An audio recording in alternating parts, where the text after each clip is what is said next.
President Antonio Lopez Santana, originally a Federalist in the Federalist Party in the Mexican government, switches over to the centralist government. Mexico had based its ideals similar to that of the United States, where states in Mexico can have rights and share power with that of the national capital. Well, Santa Anna favored to the centralist party, eliminating the constitution that supported those rights and centralizing all power into Mexico City. This spurs on a revolt throughout the nation, and this civil war flows all the way here to Texas, a Mexican state in the northeast part of Mexico, where we hear about the crime events of Come and Take It, and the cannon is shot and fired at Gonzales, Texas. On October 2nd, 1835, this begins the revolt in Texas against the Mexican government, known as famously the Texan Revolution. The revolution lasts for months, and the fighting falls all the way here to San Antonio, one of the most important crossroads within the state of Mexico. This is where now that the Texans overtook the town, and by December 1835, the Mexican army retreats out of San Antonio, falling back to the Rio Grande. President Santa Anna now becomes general of the Mexican army, conscripts and draft men to service numbering over 6,500, marches out on foot within 3 months. He gets to Texas by February 1836. Santa Anna is coming personally to San Antonio. This leads to the famous event that we all know in our state's history, a famed siege in the Battle of the Texan Revolution. On February 23rd, 1836, at an old Spanish mission converted into a military outpost known as the Alamo.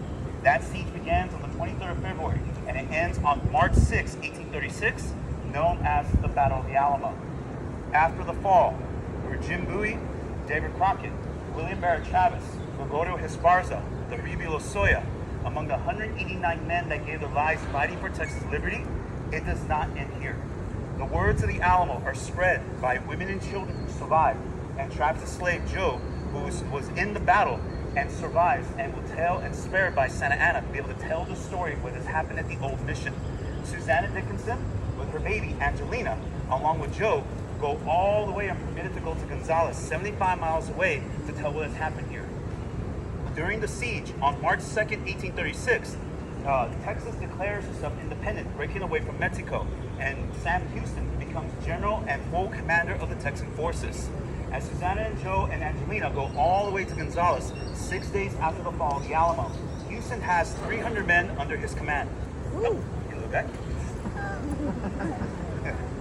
You'll never know when you'll come across here when you're coming here at the Alamo. Absolutely. Alrighty, guys.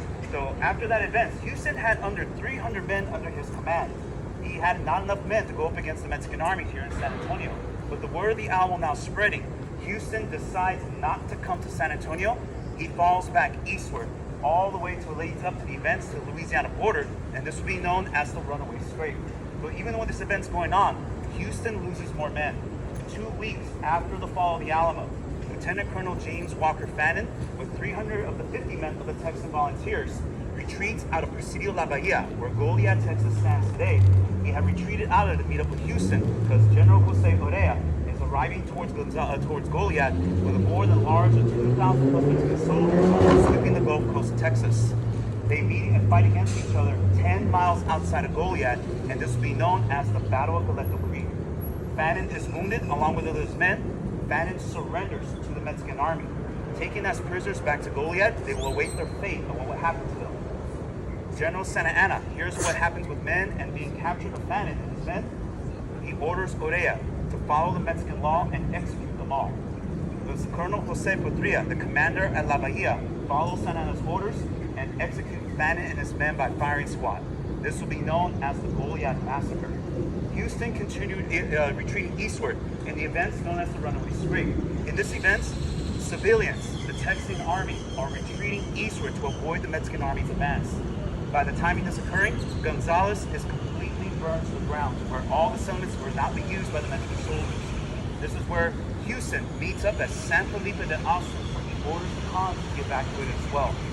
In this evacuation, people were rallying up, coming to the Alamo, where they'll meet up with Houston, and Houston gathers up to 1,000 men. But still knowing that he's low in number, Houston continued to retreat. As you know, if he attacks the Mexican army, this will be a fatal mistake. They continue eastward. Here at the Alamo, weeks after the fall, Santa Anna leaves troops behind here. The Alamo is fortified, so it can never be captured again, and Santa Anna will try to find Houston and will end them by any means necessary.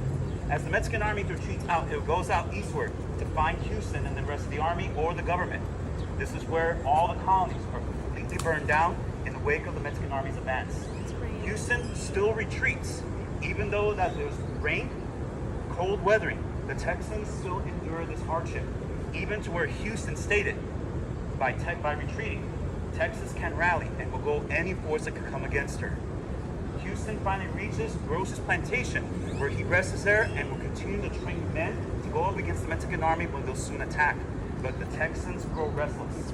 Men start to retreat and actually start to desert Houston because he took no action. But men still stayed and hoping they'll attack the Mexican army. But this immense. Is anyone here from Cincinnati, Ohio? Anyone from Ohio here? Don't worry. I always love mentioning this because Cincinnati, Ohio played a large role in the Texan Revolution. During the Revolution, Cincinnati, Ohio will make 2 iron cannons to help the Texans in the fight. We'll call these cannons the Twin Sisters. By this event, even though the American citizens are helping out the Texans, the U.S. government was neutral. But for American citizens, they're aiding and abetting foreign rebels in a foreign nation. Regardless of this, the Twin Sisters followed the Ohio River through the Mississippi, following up into Louisiana and New Orleans on March 6, 1836, where they followed on a boat called the Pennsylvania. They finally arrived in Brazoria, Texas, traveling inland. On April 11, 1836, they reached Sam Houston while he's training his men. These are the only 2 cannons in the Texian army. But even though getting these cannons, Sam Houston still retreated, trying to gain more men. He finally reaches Harrisburg, another colony. It's completely burned down to the ground. Hearing that Santa Anna has completely divided his forces, Houston will decide to attack Santa Anna. This will be one of the decisive events within this week. April 19th, and on this day, April 20th, 1836, Houston is about a mile away from Santa Anna. 2 forces of the Texan cavalry and the Mexican soldiers engage just a mile away from Santa Anna's location, where today the San Jacinto River sits. No one heard any of the engagements. Surprisingly that, Houston continued to follow Santa Anna. Tomorrow, April 21st, 1836, will become one of the main battles and what we hear this famed battle cry. On that morning, on April 21st, Santa Anna receives reinforcements and recruits 1,200 Mexican soldiers. Sam Houston, in the afternoon, decides that they're going to attack. He waits for his officers. All his officers waited to see that they will let Santa Anna attack first. Houston decides to rally the men and move out at 3:30 in the afternoon. Tomorrow, April 21st, 1836, 3:30 in the afternoon, the cannons are in place. The Texans are in formation. The cannons fire against the Mexican army, caught off guard. The battle cries that are shouted on that day. Remember the Alamo. Remember Goliath. God in Texas. The statue of Juan Seguin, captain and leader of the Tejano rebels, who lost men here at the Alamo. He shouts out on the battlefield, Recondeo the Alamo. Houston is wounded in the battle, but continues to fight to see the very end of the fight. Sam Houston's accounts after the battle, it only lasted 18 minutes. 600 Mexican soldiers were killed, 700 surrendered. 9 Texans out of 910, 9 died in the fight. Santa Anna escaped, nowhere to be seen, found alive the next following day. He's found among a camp of other soldiers who had surrendered. The Texans didn't know he was there. His own soldiers saluting and calling him El Presidente. Santa Anna was hiding in a private's uniform to do capture. The Texans knew they had him, so they were going to execute him. But Sam Houston also knew 3,000 Mexican soldiers were still in Texas. Houston spares him in exchange for Texas. 2 weeks after the Battle of San Jacinto, May 14, 1836, President David T. Burnett and General Santa Anna signed the treaties of Alaska, ending the engagements, surrendering Texas. General Vicente Filisola follows Santa Anna's orders, as he is now as the commanding officer of the Mexican Army, retreats to the Rio Grande border. 4 months after the Alamo, 2 months after the Battle of San Jacinto, June of 1836, the Mexican Army left out of Texas. On that day of April 21st, 1836, is the day that Texas won Texas independence. We serve as a nation for 9.5 to 10 years. But you ask any Texan, we probably say 10 years, because we're very close to the anniversary of Texas Independence Day, which falls on March 2nd. Though lasting as a nation for 10 years by the United States of America, They'll send us the Treaty of Annexation for every Texas it wished to become part of the Union. On July 4th, 1845, we had 1 year to accept or decline this offer. On America's Independence Day, the Congress of Texas voted, should we be recognized by Mexico as a nation, or should we be part of the United States? The Texas Congress unanimously voted to become part of the Union. On December 29, 1845, Texas becomes the 28th state of the Union. We are no longer called the Republic of Texas, but we proudly called the Lone Star State.